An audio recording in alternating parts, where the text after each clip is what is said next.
Cancer, tignan natin kung kamusta ang lagay ng iyong kaperahan ngayon. Keep in mind po na ito ay general reading lamang, so hindi lahat ay makaka-relate, so be open-minded. Sa mga hindi pa po nakasubscribe dito sa ating channel, please subscribe na po kayo and like na din po ng ating video. At sa mga nais pong mag-avail ng ating private readings, ng ating Evil Eye Amulet Necklace, at ng ating Tears Bracelet, makikita nyo po yung link sa description box. Tarot Intentions by Aliana Reyes, okay? Tignan natin your energy in terms of your money.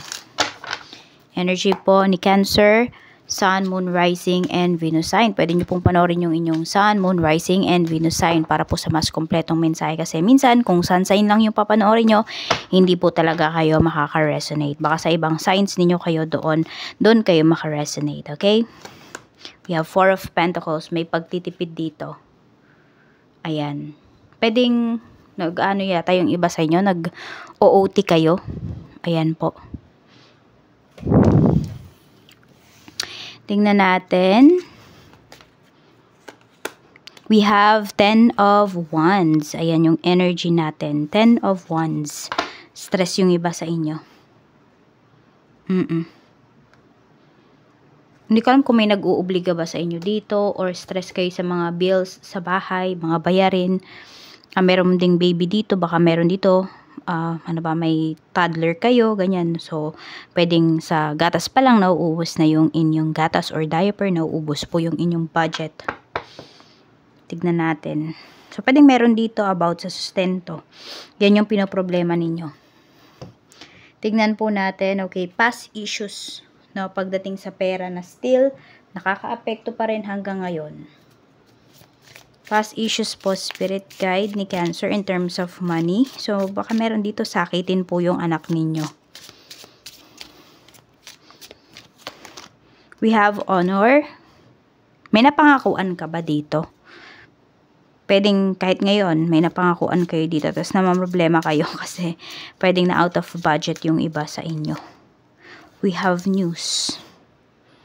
Ayan, ito yung nakikita ko kasi, pwedeng, siguro before, meron kayong, siguro kung hindi man yan ngayon, no, meron kayong napangakuan before, no, na still kinaka-stress nyo pa rin. Kasi, yung tao na yun, hindi siya makamove on dun sa pinangako mo sa'yo.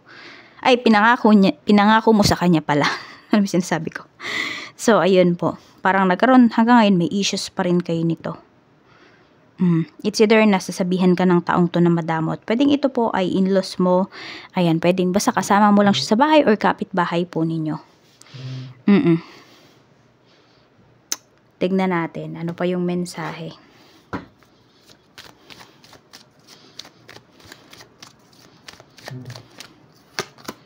Queen of Cups. Ayan, mukhang masyado ka mabait dito sa taong to.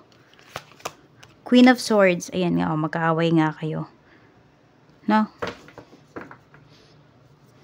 Pwedeng nagagalit nga siya talaga. Nagagalit or may sama ng loob pa rin yung taong to sa'yo. Di ko alam kung napangakuan nyo to parehas ng asawa mo. Pwedeng in-laws mo to eh. O pwede rin naman mother mo. Basta babae kasi yung energy niya dito. Parang nasasabihan kayong madamot, Cancer. Yan yung nakikita ko dito. Ayan. Basta it's either family members, relatives, or kapitbahay nyo lang naman yan. Yung nagsasabi niyan.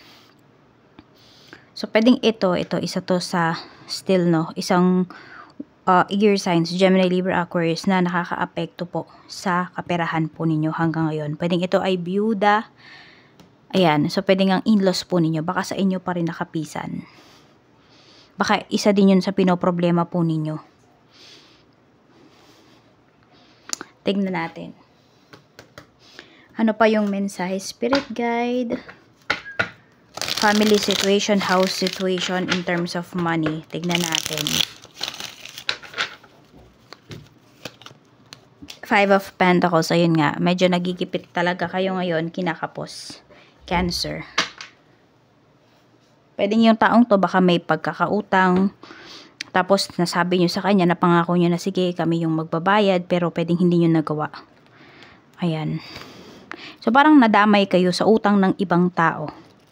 I mean, yung pera na hindi naman kayo yung gumastos. Tignan natin. Okay. Sa friends, situation mo naman in terms of money, we have the sun. Okay, so ito naman, mga kaibigan mo, hindi ka naman nila inaabala. Kaya nasabi ko sa'yo dito, yung mga may issues ka lang dito sa kapitbahay, sa relatives, o kaya naman sa in-laws mo. Yung mga friends mo, ayan, parang wala nga silang problema. Ayan po.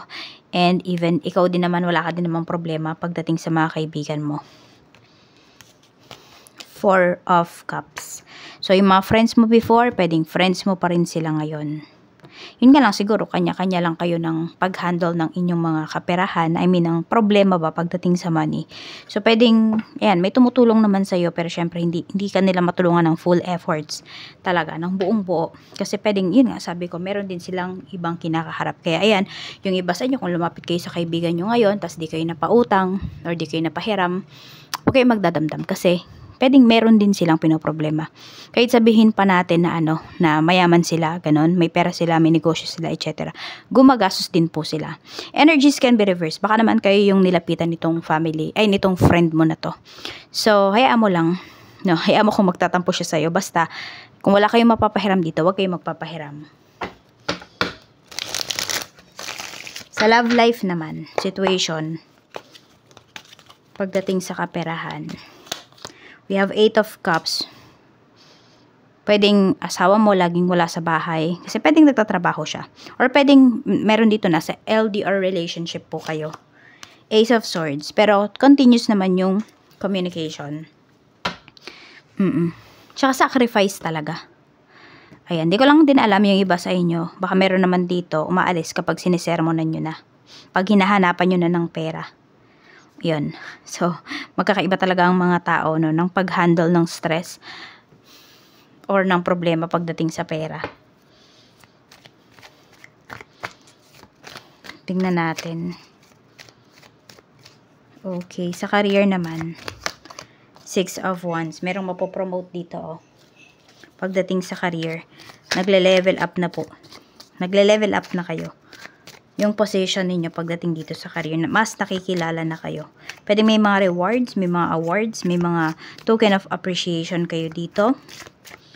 Tignan natin, pagdating sa negosyo, we have 9 of Swords. Kung meron po kayong problema dito pagdating sa negosyo, ayan, kailangan nyo lang din talaga, no, na maging honest at saka kailangan nga may isang salita kayo pagdating sa inyong negosyo.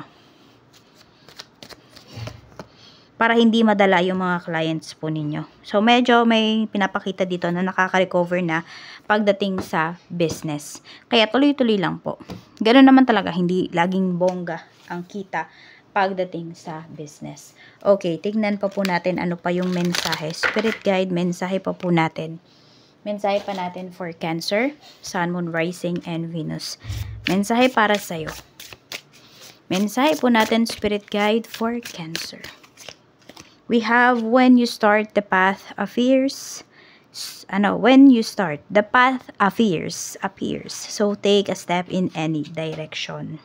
Yan. So, parang grab nyo daw yung opportunity. Or pag nagsisimula na daw kayo dyan sa path ninyo, dyan sa mga nilalakaran ninyo, hinahakbangan ninyo. Okay, di ba walang kasiguraduhan yan for some of you. So, lakad lang kayo. Di ba? Madami kayong ma-experience. Madami kayong malalaman. Madidiscover din at the same time. So, yun yung wag nyong, wag nyong gawin sa sarili ninyo. Na dahil natatakot kayo, hindi na kayo magta-take ng risk. So, we have emotional healing. You are healing from past emotional wounds, rediscovering your capacity for love and self-compassion. So, kung meron man nga dito, it's either nagtampo kayo or nagtampo sa inyo. So, hindi ba pwedeng kalimutan na lang kung ano man yon? Hindi ba pwedeng magpatawad, ganyan? Yun lang, kailangan lang matuto lang kayo dun sa lessons na binigay sa inyo nung tao na yun or sa pinaramdam sa inyo nung tao na yun. Kung niloko ka niya sa pera, nabayaran mo na, nabawi mo na yun, na-recover mo na yung pera, pero hindi ka na ulit magtitiwala sa kanya. Yung tipong ganun. Hindi ba? Hindi naman porke kasi sinabi natin na nagpatawad na tayo ay pababalikin na natin yan sa life natin. Yung closeness niyo before, babalik pa. Pwedeng hindi na kasi ganun yun.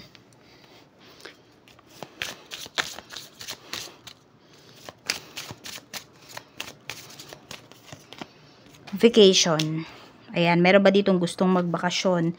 Take time to recharge. Baka nga nababurnout na kayo dito sa trabaho, nababurnout na kayo dyan sa inyong mga ginagawa. So, take time to recharge. Start a perfect vacation and enjoy the freedom. So, itong vacation naman na to, hindi naman, that doesn't mean naman nagagastos kayo ng sobrang laki, di ba? Para makapag-enjoy kayo. Some of you nga, kahit nasa bahay lang kayo okay na kayo. Yan. Pero yun lang, sabi ko, huwag kayo matatakot na mag-explore, na mag-take ng risk. So, ayan lang po. 24 at saka number 7 yung lucky numbers ninyo. Yan lamang po, Cancer. Maraming salamat and more blessings to come.